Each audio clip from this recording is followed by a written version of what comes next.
Hello students, मी प्राध्यापक रमेश कोल्हे. आज आपण ॲडव्हान्स अकाउंटिंग TY BCom यातील topic number first accounting standards and financial reporting या टॉपिकवरील MCQs घेऊन आलेलो आहोत. डिअर स्टुडंट्स, तुमचे MCQ एक्झामसाठी म्हणजे जी आता युनिव्हर्सिटीने ऑनलाईन एक्झाम जी सुरू केलेली आहे या ऑनलाईन एक्झामसाठी 100% उपयोगाचे ठरतील असे आपण व्हिडिओ लेक्चर्स घेऊन येत आहोत.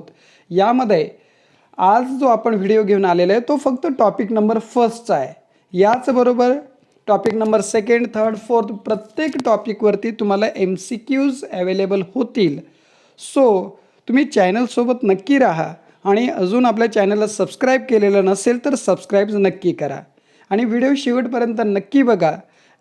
Topic number first, that is accounting standards and financial reporting of advanced accounting TY BCom. चला तर स्टार्ट करूया MCQ.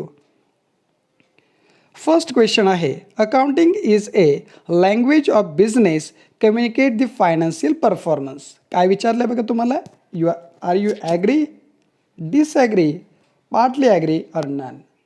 So we are agree. So answer is agree because accounting is a language of business. Okay, next question कडे वळूया. The accounting standard board set up in India in वर्ष विचारलेलं आपल्याला. Accounting standard board means ASB, हे लक्षात ठेवायचं आहे. ASB accounting standard board की जे अकाउंटिंग स्टँडर्डचं स्ट्रक्चर करण्यासाठी ICAIने त्याचा काय म्हणूया आपण सेटअप केला होता 1977मध्ये. So answer is 1977. 1977 लक्षात ठेवायचं आहे. अकाउंटिंग स्टँडर्ड बोर्ड हे कशासाठी आहे तर अकाउंटिंग स्टँडर्डचं स्ट्रक्चर डेव्हलपमेंट करण्यासाठी याची आपण काय म्हणूया स्थापना झाली होती. नेक्स्ट क्वेश्चनकडे वळूया.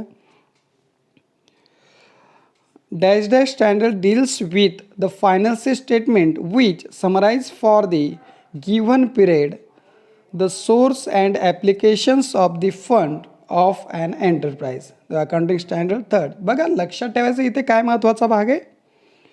Sources and applications of the fund, underline करून ठेवणारं वाक्य आहे. Sources and application of the fund of the enterprise हे ज्यामध्ये समराईज केलं जातं that is cash flow statement. आणि कॅश फ्लो स्टेटमेंटचं जे अकाउंटिंग स्टँडर्ड आहे दॅट इज अकाउंटिंग स्टँडर्ड 3. हे लक्षात ठेवा. So sources and application that is cash flow स्टेटमेंटचा भाग आहे आणि cash flow statement that is accounting standard 3 यामध्ये असतं. पुढे वळूया. Dash dash statement is one of the tool for assigning a liquidity and solvency of the enterprise. Liquid झालं, liquidity and solvency of the enterprise हे कोणत्या स्टेटमेंटवरतून लक्षात येतं? That is cash flow statement. आत्ताच आपण डिस्कस करत होतो. So cash flow statement it is assign the liquidity and solvency of the enterprise. Next accounting standard 3 deals with. Accounting standard 3 काय आहे? It is a cash flow statement. Dear students, question note down करून ठेवा किंवा screenshot घेऊन ठेवा. It's a very important. फक्त आपल्याला accounting standard कोणते ते नाही करायचं तर त्या स्टँडर्ड्समधील काही महत्त्वाचे भाग देखील आपण या ठिकाणी डिस्कस करतो आहे. तर क्वेश्चन नक्की नोट करून ठेवत चला तुमच्याकडे. Accounting standard 7 deals with that is construction contract. Accounting standard 7 काय आहे? Construction contract. Next dash dash standard deals with accounting for construction contract in financial statement of a contractor. बघा काय म्हटलेलं आहे, dash dash standard deals with accounting for construction contracts in financial statement of contractor. बघा एक एक शब्द या ठिकाणी महत्त्वाचे. कुणाच्या फायनान्शियल स्टेटमेंटमध्ये? कॉन्ट्रॅक्टरच्या. So that is accounting standard 7 because it is deals with construction contracts. So answer is accounting standard 7. Dash dash is applied for long term construction contract. Long term construction contract साठी कुठलं standard applied होतं? That is accounting standard 7. Dash dash types of agreement for long term contract. Okay, कोणते type आहे long term कॉन्ट्रॅक्टच्या related?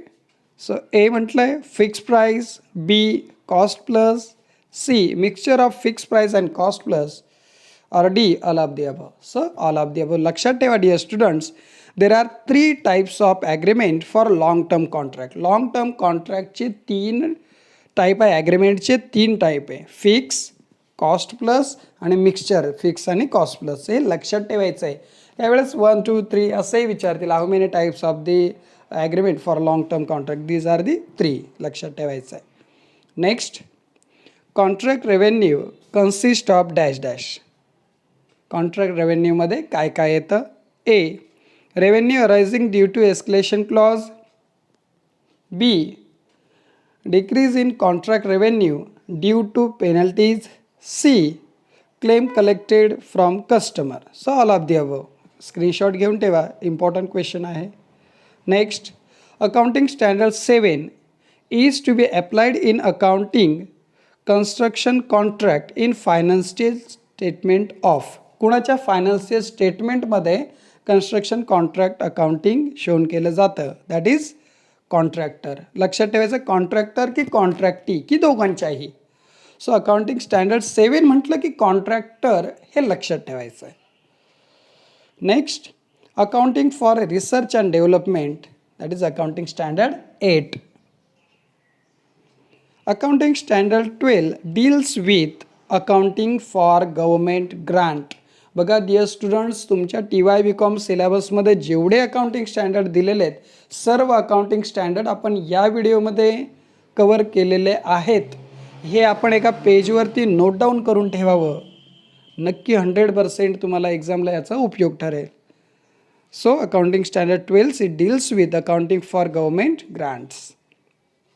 बघा काय म्हटलेलं इथे, government grant become refundable should be treated as. काय, गव्हर्मेंट ग्रांट जेव्हा रिफंडेबल होते ते कुठल्या आयटमच्या रिलेटेड? So extraordinary item. Answer is extraordinary item. महत्त्वाचं वर्ड काय लक्षात ठेवा, government grant become refundable. Refundable is very important. It is for extraordinary items. Okay. Next question, accounting standard 15 it is related with employee benefits. So AS 15 is related with employee benefit. असाही प्रश्न विचारला जाऊ शकतो. Employee benefit is deals with dash dash standard, that is accounting standard 15. आपल्याला दोघंही अँगलने लक्षात ठेवायचं आहे. पुढे वळूया. Accounting standard 17 it's related with segment reporting. Okay, 17 is related with segment reporting. फार महत्त्वाचा क्वेश्चन आहे, नोट डाऊन करून ठेवा. Types of segment as per accounting standard 17. असाही प्रश्न विचारला जाऊ शकतो की how many types of segment. Okay, so फार महत्त्वाचं आहे, लक्षात ठेवा. टाईप्स ऑफ सेगमेंट, ए म्हटलं आहे business segment, B geographical segment, C both A and B or none of the above. So answer is both A and B. लक्षात ठेवा dear students, as per accounting standard 17 there are 2 types of segment. सेगमेंटचे किती प्रकार आहे? 2. पहिला आहे business segment आणि दुसरा आहे जिओग्राफिकल सेगमेंट. सो 2 टाईप आहे, 2 प्रकार आहे, लक्षात ठेवायचं आहे. पुढे जाऊया. AS 18 is related with related party disclosure. हे काही महत्त्वाचा जो आतला भाग आहे तो घेतलेला आहे स्टँडर्डचा. आपण हे लक्षात ठेवायचं की स्टँडर्ड कशाच्या रिलेटेड आहे. 18 is related with related party disclosure. Note करून ठेवणं आवश्यक आहे. पुढे वळूया. Sorry, yes. Accounting standard 19 is related with lease. Okay, लीजच्या रिलेटेड जे स्टँडर्ड आहे that is accounting standard 19. So accounting standard 19 leases. Next question आहे, in financial lease as per accounting standard 19 leased assets. A म्हटलेलं आहे is shown in the balance sheet of lessee. लेसीच्या balance शीटमध्ये दाखवलं जातो. बी म्हटलं is shown in the balance sheet of lessor. C म्हटलंय not shown in the balance sheet either. कुणाच्याच balance शीटमध्ये दाखवलं जात नाही असं सी मध्ये म्हटलं आहे. D disclose as contingent asset by the lazy.